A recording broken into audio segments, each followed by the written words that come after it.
What's up, family? What it do, shorty? It is your cousin, Kalisha.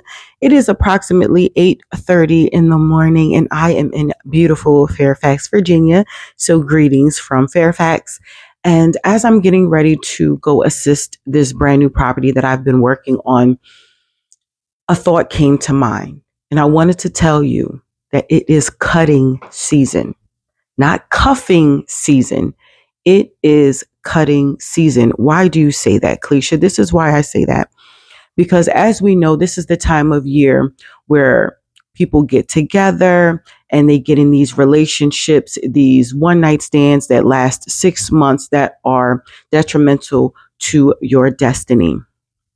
And you guys know I care about your future. I care about my future. And when I encounter things and God places it upon my heart, I turn on the camera to talk to you because I know there is someone out here that feels the same way that I'm feeling as a single person, whether you're male or female.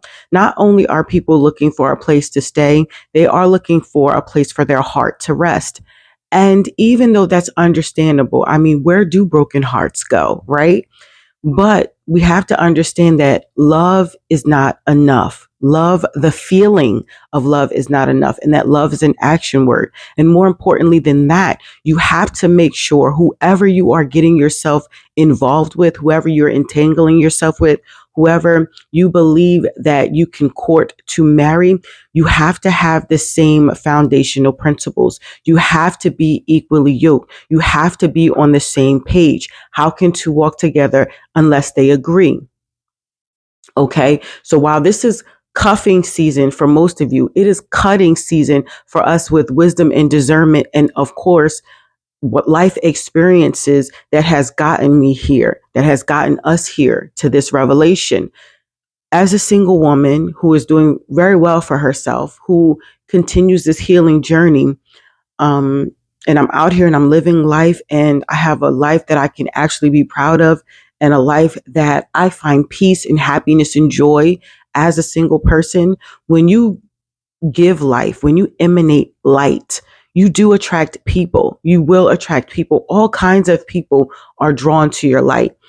That's why I don't like the notion when people say, you are what you attract. That's not true. That is not always necessarily true because I am light, I am loving, I am forgiving, I am a giving person. I give love, in hopes that I have that same type of love or better reciprocated to me. And unfortunately for me at 44 years old, that has not happened just yet. And I'm very hopeful and I still believe in love. I am a hopeless romantic. That is also a reason why I've ended up in relationships and in marriages that were detrimental to my destiny. So I'm here to put the brakes on things and I'm here to confirm to you that, hey, anyone that you are interviewing, anyone that you are vetting, anyone that you believe that maybe a good spouse for you, you have to make sure you have the same principles. You have to make sure that you believe in the same things. You have to make sure that, yes, indeed, that you are on the same page. And I say this many times, being a Christian is not enough. My ex-husbands were Christians. We were still unequally yoked. I have suitors now that look great on paper. Some of them, have their stuff together, but there are some foundational principles where we differ. And I am so sold out to God. I'm not perfect, y'all, by any means, but I am so like just sold out for the Lord. And I am so dedicated to my life with Christ that anyone that jeopardizes that or anyone that doesn't come in agreement with that, and it doesn't mean that they're wrong, but anyone, you know, that enters or tries to enter into my life and we don't have the same principles, you know, there is nothing that we can do with that. I will share this. Um, I am a woman that I'm a preacher. I'm a praiser that preaches the word of God, right? I am a worship leader. I am a minister of the gospel. I am dedicated to my church. I'm a tithe payer. You know, on top of everything else that I do as a woman, as a single woman, I have a burden of ministry. I cannot tie myself to someone who I have to explain, why do I tithe? Why do I give? Why do I go out and minister? Why do I go out and do praise and worship? Um, this is who I am. I've had guys approach me who don't believe in women preachers. Okay, I love you, man of God, but if that's what you believe, that's fine. And I'm not coming against or trying to prove a point to anybody.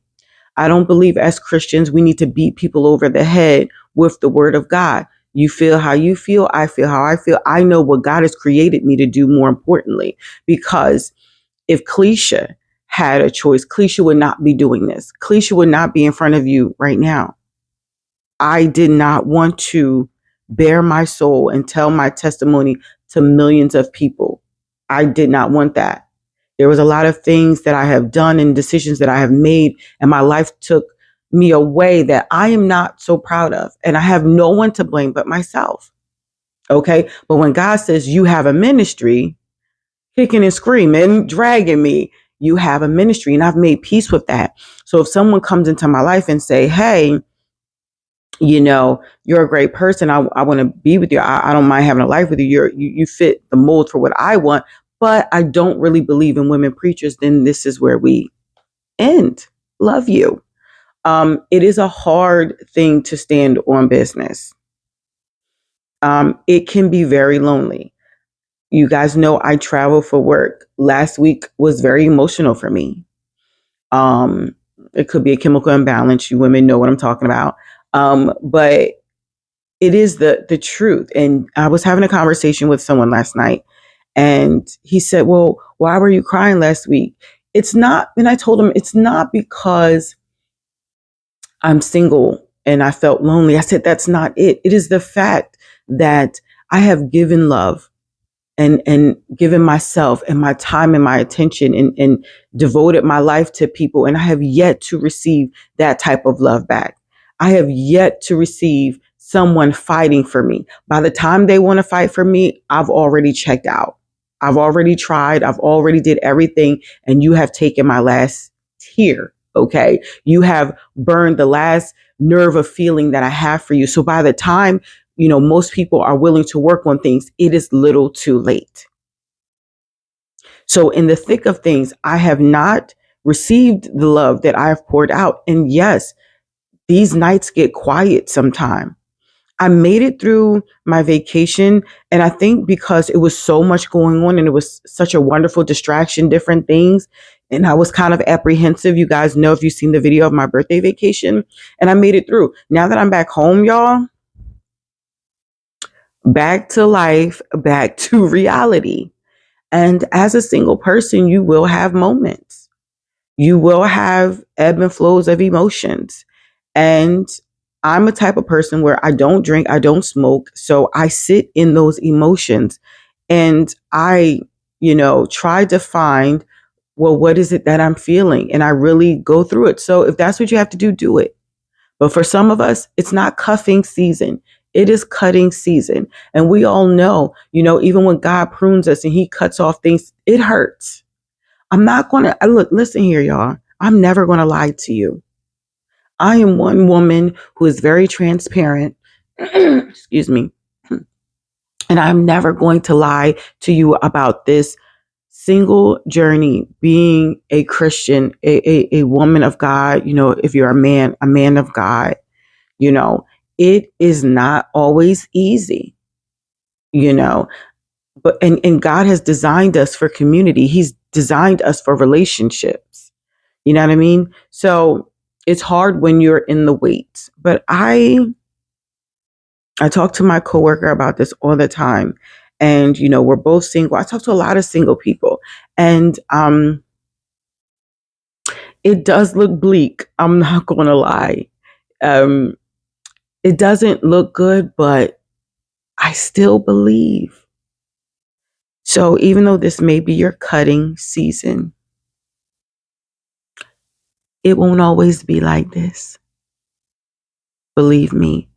I'm on my way to work. I just wanted to get this and document this and just speak my heart. I pray that God keeps you. I pray that he surrounds you with his love. We just have to take it one day at a time. Me being prophetic and me being a seer in my own way, I'm not, if you know, there's different levels of prophets, and in my own way, I'm always in the future. I'm always looking down the road. I'm always just launching into the deep. But what God is telling me is I just have to live day by day, one day at a time, and we'll be okay. I believe it. I love you so, so much. Pray for me as I pray for you. Like, share, and subscribe, and share this video with someone that you love. Share this with someone that may be in cutting season, just like me. I love you guys. I'll see you in the next video. Take care.